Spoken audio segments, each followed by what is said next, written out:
give you a treat. Allie, go down, take a photo, and I'm going to sit right there. Can you come stand right?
Go get Mama. Go get her. Go, Kai, go. Kai, here, come on. Go on. Come on, go.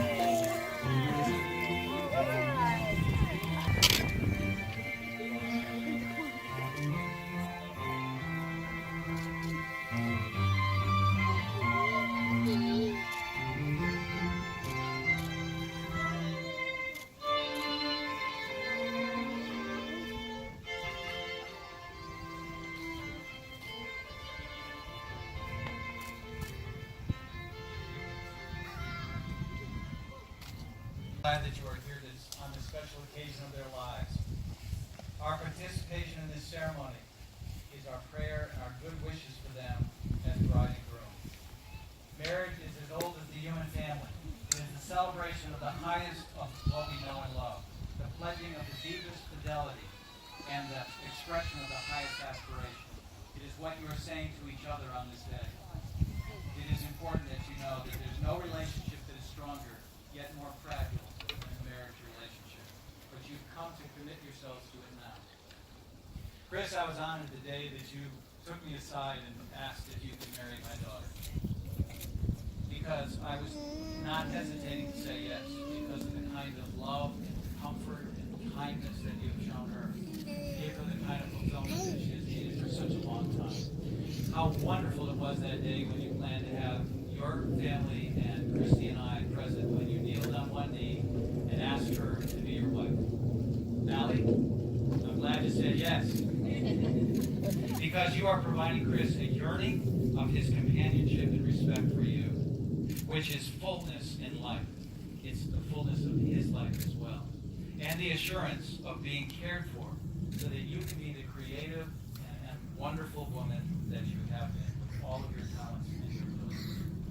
It was my joy to walk you down just a moment ago and now to officiate this service because I love you both and I'm glad that you are both in my family. One of the best things that each of you have done is to find each other and to impact each other's lives today for the best. Today it is your affirmation and your confirmation of what you see in each other to spend the rest of your lives together. This ceremony is but a brief moment in time, but your marriage is a lifetime. What you say here is not just what you have now, but what you anticipate having the rest of your lives together. You are declaring, and not maybe, but definitely, you are committing more than what you feel, but what you know and what you want for each other.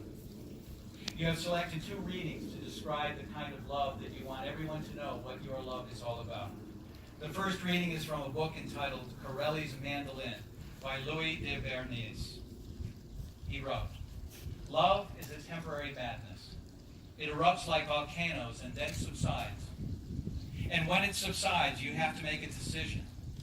You have to work out whether your roots have so intertwined together that it is inconceivable that you should ever part.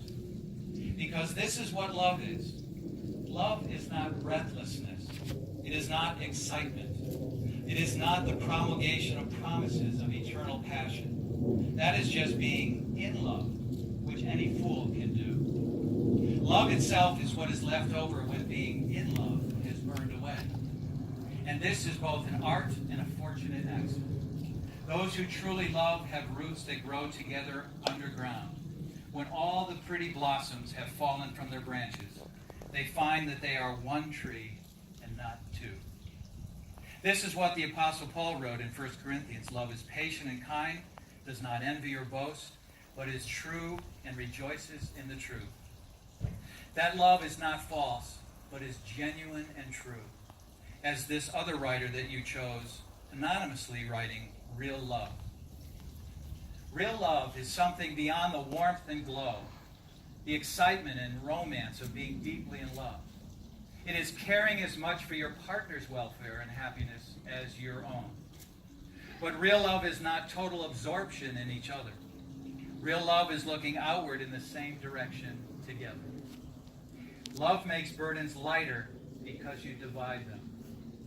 Love makes joys more intense because you share them. It makes you stronger so that you can reach out and become involved with life in ways you dare not risk alone. So Allie, as your father, and Chris, as your future father-in-law in a few minutes, to be able to say these three things. Number one, keep it up. Keep it up. Use the same thorough effort in your marriage going forward as you have for this day. The thoughtfulness and the energy that you have given to make this day an special example of thoroughness that you must have in your relationship. It's far more difficult, yet far more satisfying. And keep it up. Don't ever stop. Fun and satisfying in your relationship. I can see it in your eyes as you look at each other. You are today marrying your best friend. A best friend you enjoy when so much else is gone. And when you are apart due to work and chores, you can't wait to be together again, to enjoy life together as best friends. So live it up. Don't ever stop. And third, lift it up. Go beyond yourselves. It is not only your love which sustains your marriage, but now marriage sustains your love. Love is meant to give it to another, to meet another's needs.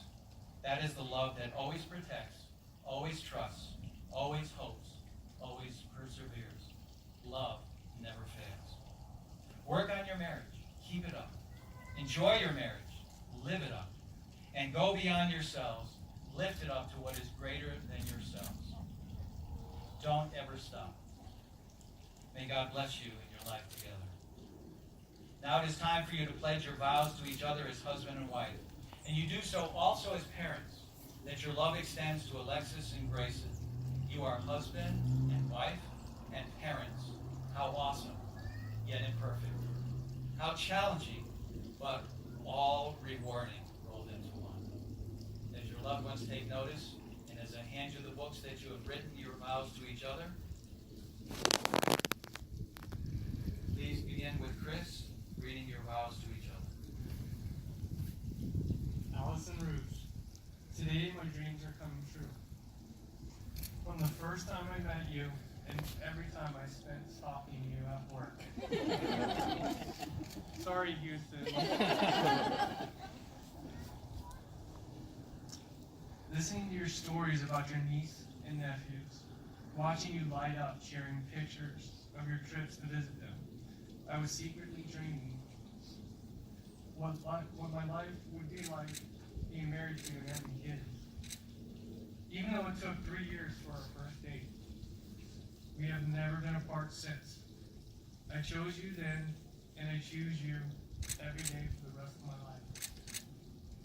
Tonight, as I see how beautiful you look, I am truly thankful that God has brought you into my life. You've blessed us with a perfect little boy. Today and for the rest of my life as your husband, I vow to love you, honor you, and cherish you. in good times and better times.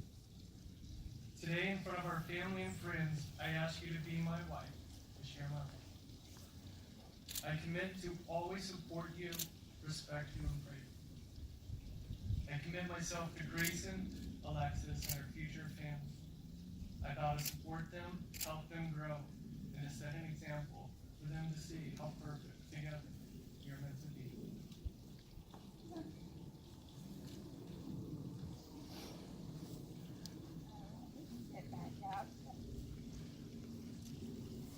Chris, there is a line in the movie When Harry Met Sally that says, when you realize you want to spend the rest of your life with someone, you want the rest of your life to start as soon as possible.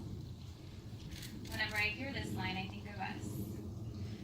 My life as I know it started on our first date, and at that moment, I knew you were my forever. Our love story is so special, and it was worth every waiting moment. You are without a doubt my person, and I couldn't be more excited to become your wife. You provide a safe space for me, one unlike I've ever known. I didn't fall in love with you. I walked into your love with my eyes and my arms wide open. I'd walk into your love and choose you 100 lifetimes, in 100 worlds, and in any version of reality. Today we are making a choice to come together as one. I promise to spend the rest of my life with you, loving you more and more each day. I promise to love you who you are.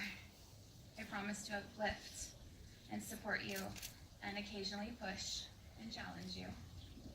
I promise to be patient, remembering that all things are rooted in our commitment. I promise to nurture your dreams and help you reach them. I promise to be dependable, honest, respectful, and pursue your heart. I promise to share my whole heart with you and always show you how deeply I love you, even in the moments that are really tough.